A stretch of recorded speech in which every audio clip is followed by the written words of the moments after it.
कि जितना भी वाजिब लगे उतना अलग रख दीजिए, मुझ में से मेरा हिस्सा अलग रख दीजिए। बीजेपी को इसी की शर्त के साथ आगे बढ़ना होगा, तभी बिहार में सफल जो है बीजेपी आगे बढ़ पाएगी। गणित में एक टर्म है, एवरीथिंग इज वेरिएबल बट के इज कांस्टेंट। बिहार की राजनीति में विगत 19 साल से भी यही है, गठबंधन इज वेरिएबल बट मुख्यमंत्री इज कांस्टेंट। नीतीश कुमार राजनीति करने का अधिकार खो चुके हैं और उन्हें कतई भी किसी के भी साथ जाने का ना कोई अधिकार है, ना उनकी पीढ़ियां वैसे देख रही है। नीतीश कुमार में अब बिहार अपना भविष्य नहीं देख रहा है। जब तक खींचतान की गाड़ी चल रही है, चल रही है। तो जिधर घी होता है उधर पी होता है, जिधर घी देखते हैं उधर उधर की ओर वो मुड़ जाते हैं। तो ऐसे नहीं हो सकता है, इन पे विचार करना चाहिए मुख्यमंत्री जी को। आज बीजेपी, कल आरजेडी, परसों कोई और अगले दिन कोई और। बिहार की सियासत में नीतीश कुमार की सियासी शख्सियत को लेकर कुछ इस तरह की ही बातें हो रही हैं। एक बार फिर से उन्होंने पलटी मारी है और आरजेडी की लालटेन छोड़ बीजेपी का कमल थामा है और 9वीं बार बिहार के मुख्यमंत्री बनने जा रहे हैं। इसी सियासी हलचल को देखकर हम आ चुके हैं दिल्ली यूनिवर्सिटी, जहां पर मेरे साथ स्टूडेंट मौजूद हैं, ज़्यादातर बिहार से हैं। उनसे मैं बात करूंगी क्योंकि नीतीश कुमार को विरोधी कह रहे हैं पलटू राम। तो इसी पर क्या कुछ कहना है दिल्ली यूनिवर्सिटी के छात्रों का, आइए उनसे जानते हैं। मेरा नाम ऋतिक है, मैं यहीं दिल्ली यूनिवर्सिटी में दिल्ली स्कूल ऑफ जर्नलिज्म से पत्रकारिता का पढ़ाई कर रहा हूँ। गणित में एक टर्म है, एवरीथिंग इज वेरिएबल बट के इज कांस्टेंट। बिहार की राजनीति में विगत 19 साल से भी यही है, गठबंधन इज वेरिएबल बट मुख्यमंत्री इज कांस्टेंट। और नीतीश जी कभी भाजपा के साथ, कभी महागठबंधन के साथ, मगर मुख्यमंत्री नीतीश जी हैं।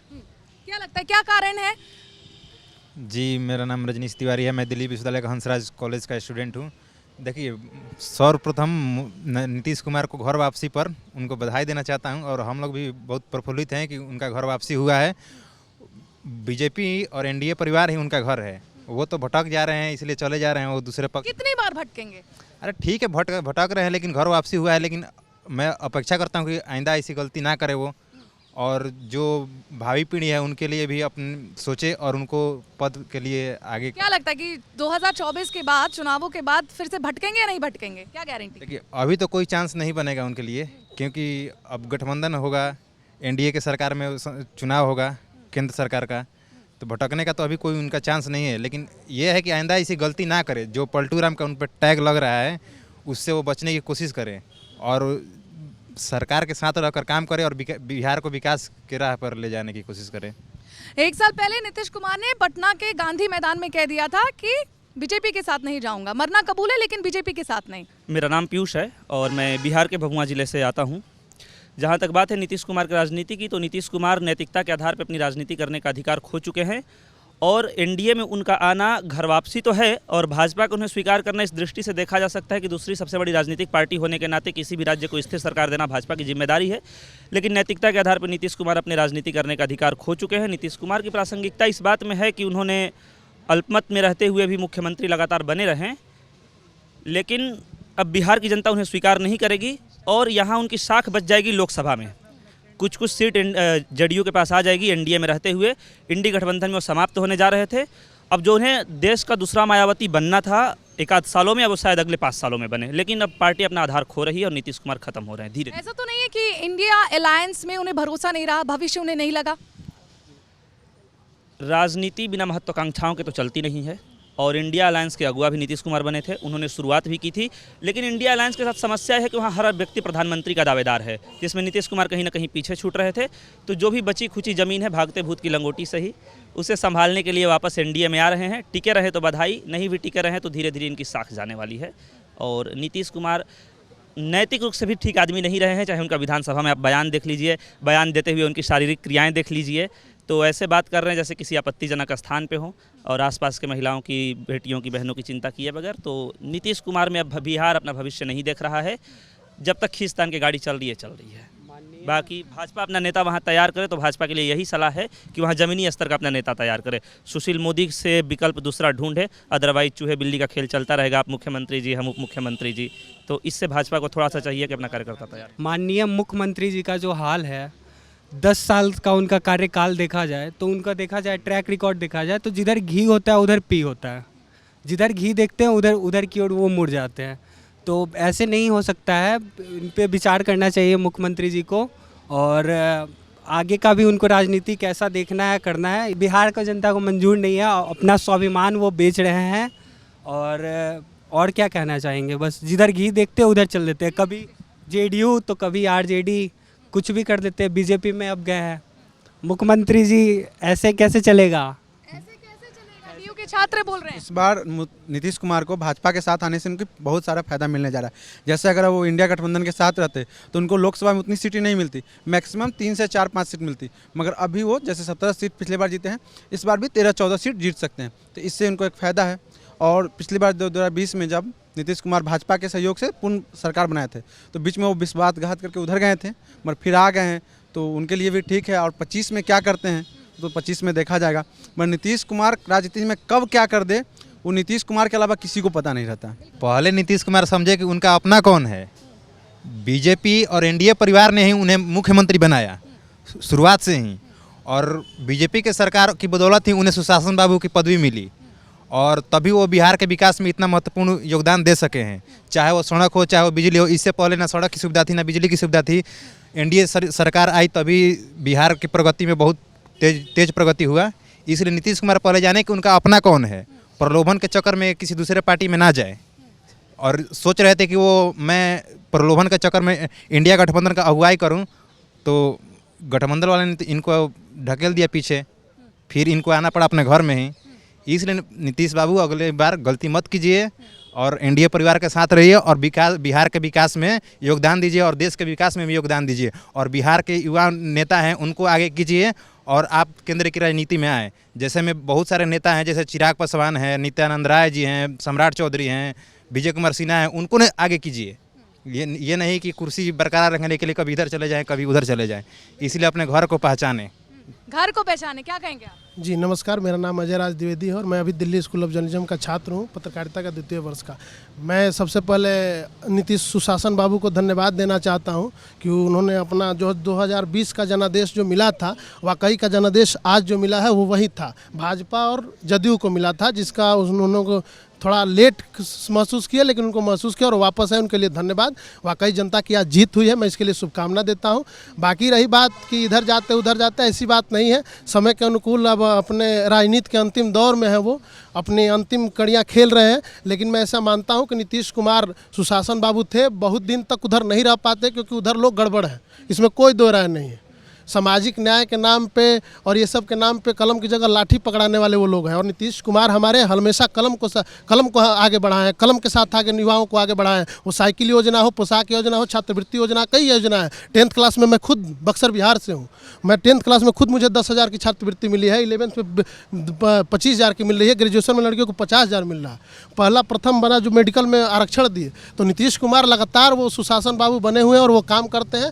और उधर जाते हैं थोड़ी सी दिक्कत होती है, क्योंकि वो लोग काम करने वाले नहीं हैं, बस वो प्रचार प्रसार करने वाले हैं, जिससे उनको दिक्कत हुई और आज आए हैं। और मैं आशा करता हूँ कि आगे भी यहीं पे रहे। उनका परिवार है, पुराना परिवार है, अटल बिहारी वाजपेयी जी, उनको हमेशा से उनके अरुण जेटली और अटल बिहारी वाजपेयी से भी संबंध अच्छे रहे। तो मैं चाहूँगा यहीं रहे और विकास योगदान दें बिहार के विकास में, और देश की राजनीति में आए और बिहार की राजनीति को अब छोड़ दें युवाओं के हवाले। और मैं अंतिम में ये भी कहना चाहूँगा कि राजनीतिक संभावनाओं का खेल है, तो बाकी अब 25 में देखा जाएगा। अच्छा, उनके इस फैसले के बाद उन्हें गिरगिट कहा जा रहा है, उनको कहा जा रहा है कि कूड़ा कूड़ेदान में चला गया, इस पर क्या कहेंगे? ये तो कूड़ेदान वाली बात तो हमने देखा, रोहिणी आचार्य जी का ट्वीट था, तो वो उनकी एक अपनी वो मानसिकता है। और वो वैसे ही टिक्का टिप्पणी करना कि आप हमारे साथ आ गए तो समाजवादी हो गए, उधर चले गए तो संप्रदायवादी हो गए, ये सब उनका काम है। बाकी नीतीश कुमार शुरू से ही उनका राजनीति रहा, नीतीश कुमार सुशासन की सरकार चलाते हैं और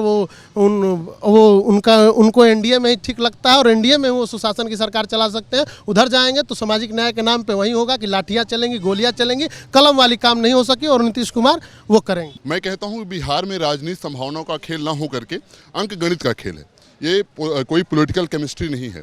अगर बीजेपी साथ जा रही है बिहार में जदयू के साथ, तो बीजेपी को एक शर्त रखनी चाहिए, जिसको मैं राजेश रेड्डी सर के एक शेर के साथ रखना चाहता हूँ कि जितना भी वाजिब लगे उतना अलग रख दीजिए, मुझ में से मेरा हिस्सा अलग रख दीजिए। बीजेपी को इसी की शर्त के साथ आगे बढ़ना होगा, तभी बिहार में सफल जो है बीजेपी आगे बढ़ पाएगी। सुना कि रोहिणी आचार्य जी तंज कसी थी कि कूड़ादान में ही चला गया है।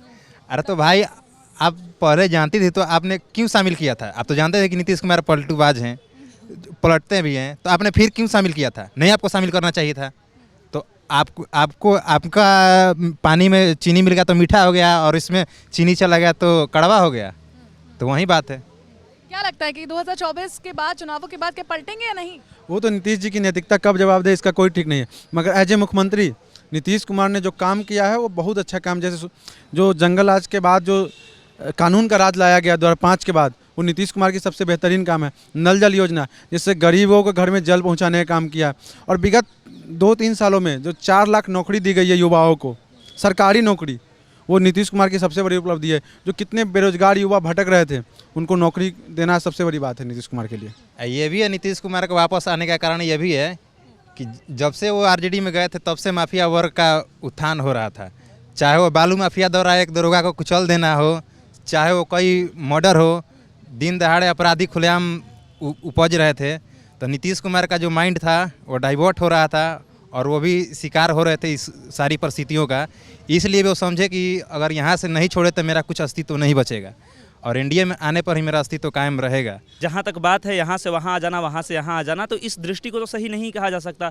और इंडिया अलायंस की बात है तो एक बात आप समझिए, कांग्रेस अपने सुपुत्र कहिए या कुपुत्र कहिए, उनके आगे जब अपने ही नेताओं की नहीं चलने दे रही है तो भला नीतीश कुमार को क्या समझेगी। तो ये बात नीतीश जी को समय रहते समझ में आ गया, ये बड़ी अच्छी बात है। उनकी घर वापसी हुई, और जिन व्यवस्थाओं से लड़ते हुए नीतीश कुमार बिहार में नीतीश कुमार बने थे, जिन पे बड़े बड़े इंटेलेक्चुअलों ने सुशासन बाबू के नाम से या बिहारी बंधु के नाम से किताबें लिखी, वो नीतीश कुमार किसके खिलाफ लड़े थे? उसी गुंडा राज के, उसी नरसंहार के, उसी भूरा बाल साफ करो, इस तरह की आपत्तिजनक जो बयान उस परिवार से दिया जा रहा था। तो जिस परिवारवाद से लड़ते हुए आप यहाँ तक उठें और फिर उसी के गोद में जाकर बैठेंगे, तो फिर तो नैतिकता के स्तर पर ही सही सवाल तो उठाए जाएंगे। फिर भी अगर घर वापसी हुई है तो भारतीय दृष्टिकोण तो सकारात्मक है, तो हमें चाह रहे हैं कि नीतीश कुमार यहीं रहें। नहीं, कहना ठीक है, बाकी जैसे सब लोग कह ही रहे हैं उसमें दो राय नहीं कि नीतीश बाबू जो हैं वो सत्ता की राजनीति करते हैं। सत्ता की राजनीति करने के साथ साथ उनको इस बार एनडीए गठबंधन में आने के लिए मुझे 2 प्रमुख कारण नज़र आते हैं। सबसे बड़ा कारण तो यही है कि पूरा देश जब राममय है तो उनको भी राममय होना पड़ा। आप यहाँ भी देख रहे हैं पूरा दिल्ली विश्वविद्यालय भी राममय है, यहाँ की राजनीति से भी वहाँ पे काफ़ी ज़्यादा प्रभाव पड़ता है। और दूसरा बड़ा कारण था माननीय कर्पूरी ठाकुर जी को भारत रत्न देना। ये भी उनको अंदर से ये प्रेरणा आई होगी, नहीं कुछ काम करना है तो एनडीए कर रही है। वो भी कुछ मजबूरियां आ जाती हैं, सबके सामने आ जाती हैं, तो छोड़ना पड़ता है। कभी कभी हम लोग भी घर से गुस्सा होकर चले जाते हैं। दोबारा कुर्सी बची रहे तभी राजनीति की भी जा सकती है, नीतीश कुमार की एक मजबूरी ये भी है। सत्ता की राजनीति के साथ साथ फिर से घर वापसी की है, इसलिए उनका स्वागत है। लेकिन बीजेपी को ये ध्यान रखना होगा कि साथ साथ में कोई एक बड़ा और अच्छा चेहरा बिहार में लेके आए, सामने उनको केंद्र में लेके आए, इसलिए बिहार के लिए भी अच्छा होगा और देश के लिए भी अच्छा होगा। उनको एक अस्थायित्व प्रदान करे। बीजेपी भी इस दिशा में थोड़ा कुछ सोचे। ओल्ड गार्ड हटने चाहिए। हाँ, ओल्ड गार्ड। अच्छा, आखिरी ले लेते हैं, आखिरी सवाल, क्या लगता है 2024 का चुनाव कहाँ पलड़ा भारी दिख रहा है? कौन बताए? नीतीश कुमार के आने के बाद बीजेपी का पलड़ा भारी है, क्योंकि जातिगत समीकरण जो है वो नीतीश कुमार और बीजेपी जब भी साथ रहती हो तो अच्छा वोट बैंक रहता है। तो नीतीश कुमार जिधर भी रहेंगे उसका पलड़ा भारी रहेगा। बिहार की राजनीति में एक सबसे बेहतरीन चीज़ है कि जिधर नीतीश कुमार रहते हैं जिसके साथ, उसका पलड़ा थोड़ा भारी हो जाता है। समीकरण कोई मायने नहीं रखता है। आगे अगली बार 2000 नरेंद्र मोदी की सरकार आएगी, वो भी पूर्ण बहुमत से नीतीश रहे या ना रहे, उससे बीजेपी को कोई फर्क नहीं पड़ने वाला था। लेकिन ये है कि बहुमत के साथ नरेंद्र मोदी जी की सरकार आ रही है। और मैं नीतीश कुमार के लिए एक और शब्द कहना चाहता हूँ कि समय के साथ सबको समझौता करना पड़ता है। इसलिए नीतीश जी आप भी समझौता कीजिए और बिहार के आगामी युवा नेताओं को मौका दीजिए। जैसे चिराग पासवान जी हैं, उनको बिहार फर्स्ट, बिहारी फर्स्ट जो वो मुहिम चलाए हैं, उनमें देखा जाए, उन सब पर भी ध्यान दिया जाए और युवाओं को आगे किया जाए। और बिहार को युवाओं की ज़रूरत है जो आगे भावी समय तक बिहार को लीड कर सके। ये नहीं कि आप 1.5 साल में अगर सरकार तोड़ देंगे फिर 1 साल में बदल देंगे तो फिर बिहार ऐसे ही पिछड़ते जाएगा। इसलिए बिहार के विकास को देखते हुए किसी दूसरे के हाथ में चाहे कोई भी हो, एक युवा नेतृत्व प्रदान कीजिए और बिहार को विकास और देश के विकास में महत्वपूर्ण योगदान दे।